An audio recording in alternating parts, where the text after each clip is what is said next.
Tosh, Weasel! By day, chasing the scum of the universe. By night, asleep.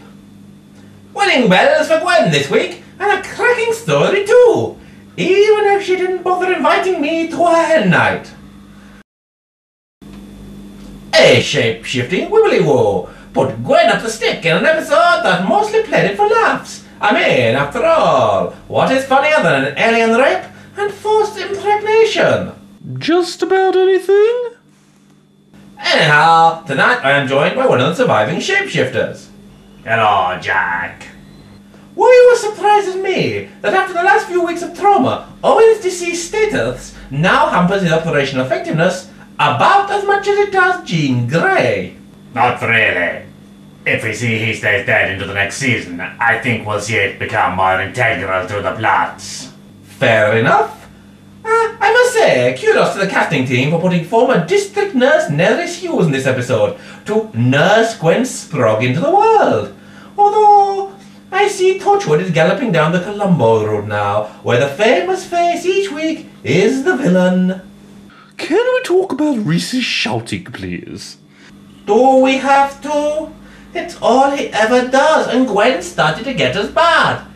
He's gone from being my favourite character in Season 1 to a loud annoyance this year. Each week is the same old thing. Something nasty happens, Reese shouts at Jack, the team solve it, Reese shouts some more. I mean, how grub-looking dull is that? Plus, it didn't seem that upset that one of his best mates was dead. Don't do that. It rather unnerves me.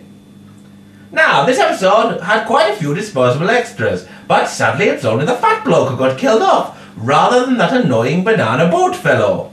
And remember, thanks to the retcon, no one's going to remember much about the wedding at all. Well, that should make for entertainment when the wedding video comes out.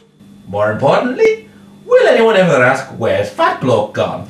Anyway, I quite like the dialogue in this episode. Snappy, witty, and well delivered by the cast, who, finally being given something decent to work with, shone. Apart from Tosh. Well, yes, that goes without saying. I have begrudgingly to acknowledge that the Yanto had all the best lines. What with wedding fairies, master tailors, and not speaking ill of the dead. All absolute gems. Now then, Captain Weasel, can I take your inside leg measurement? Why, you take it? And when you want to bring it back? Although Jack's Evil Dead reference came very close. Oh, hello, gorgeous. I mean, yes. Which reminds me, when are we going to get a Yanto-focused episode, eh? Fat chance of that. You just know next week's gonna focus more on that blasted pterodon than me. Oh, I love Terry. I also like Gwen's bunch of deadly dirty dens. I shall continue to avoid posies of flowers in their hidden arsenals, though. And speaking of pansies, Yanto. Hey, that's not nice, Jack. Oh, sorry, Petal. Shall I leave you well alone and butter off? Ha ha, bud, do you get it? No, you're just being facile. Oh, yeah, well, just give us the Tosh analysis, then we can all go on. Tosh, surprisingly, was not too annoying this week, largely thanks to a newfound love of bondage with Banana Boat, and what I presume was the Venom symbiote. Notably, whilst pursuing the shapeshifter, Tosh very cleverly ideated it as a woman. Yes, her pointlessness of the team really does know no equal. Not to mention that she's still pining after Owen McDeaddock.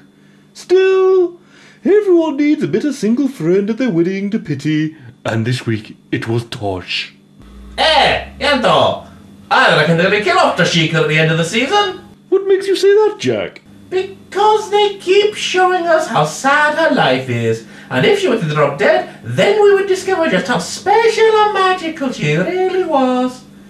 Either that, or it frees up a slot in the cast to bring in someone more interesting next season, like, say, Mickey, or even an engineering brick. Too true. Anyway, my Toshometer has rated this episode as Tosh-tastic. Could be a lot worse, Jack. Could it ever? So, Gwen's off on a honeymoon, and then Douglas off to a therapist. Yanto's getting dancing lessons, and Tosh is crying into a champagne alone. Hooray! Success all round! My thanks to my guests, the multitudes of them, and we'll see you next week at the back row of the cinema. Will you buy me some popcorn? What? Do I look like I'm made of money, you cheap goose?